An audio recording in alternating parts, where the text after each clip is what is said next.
This video is brought to you by Osmocote, the planter's plant food. Hi, I'm Amy Grisak, a garden writer in Great Falls, Montana, and I'd like to show you how to plant potatoes in a container. It's good to know you can grow potatoes no matter where you live. Even if you just have an apartment balcony, you can have a container the size of a 5-gallon bucket or even a 5-gallon bucket. It'll do the trick to grow a handful so you can have fresh potatoes throughout the summer. I'm choosing to use a nice large container just because I'm going for maximum yield.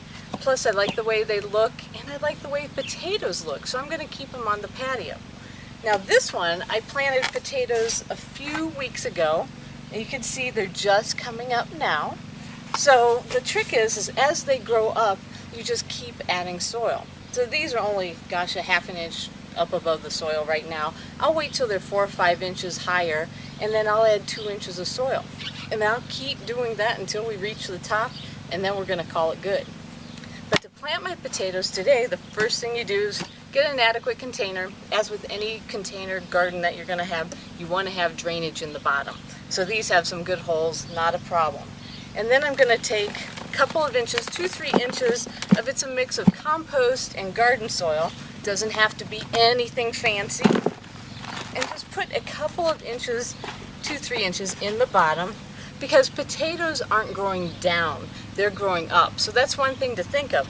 The more soil you can keep on top of them, the more potatoes you're going to have.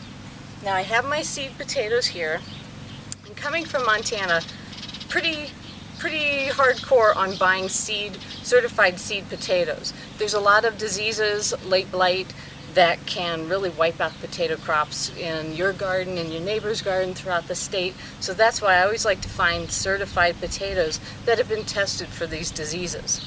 Now, I personally prefer to plant entire potatoes. So I look for smaller ones, about the size of an egg or so. Now, if I buy bigger ones, what I want to do is cut between the eyes. You want to make sure each section has an eye on it. And a lot of times I'll cut them the night before to let that cut part heal up before I put it in the soil.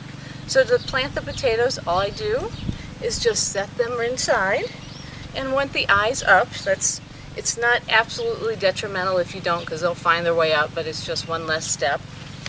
And then I just cover the potato. Just give it 2 to 3 inches of soil on top too. Doesn't have to be terribly deep. So I'll just keep it watered if it doesn't start raining and if we don't have adequate moisture. And then like I said, once it comes up, once it's about 4 or 5 inches tall, then I'll add a couple more inches of soil. And same thing, as it keeps going up until I reach the top, I'll only have 3 inches or so above the soil level. One thing you really need to remember too with potatoes is you want to keep adequate fertilizer on them. So if you're using water soluble, you got to keep at it. Or better yet, use a time-release fertilizer on them so you don't have to remember it all the time. And you definitely want to keep water, especially in a container. And you do have to watch too if it's getting too hot. If your temperatures are over 100, you might want to tuck them into a cooler part of the house. So just keep it well fed, well watered, and when it comes to harvest, can't get any easier. You just take it, dump out the whole thing, gather up your potatoes. So go plant those potatoes and have a great summer.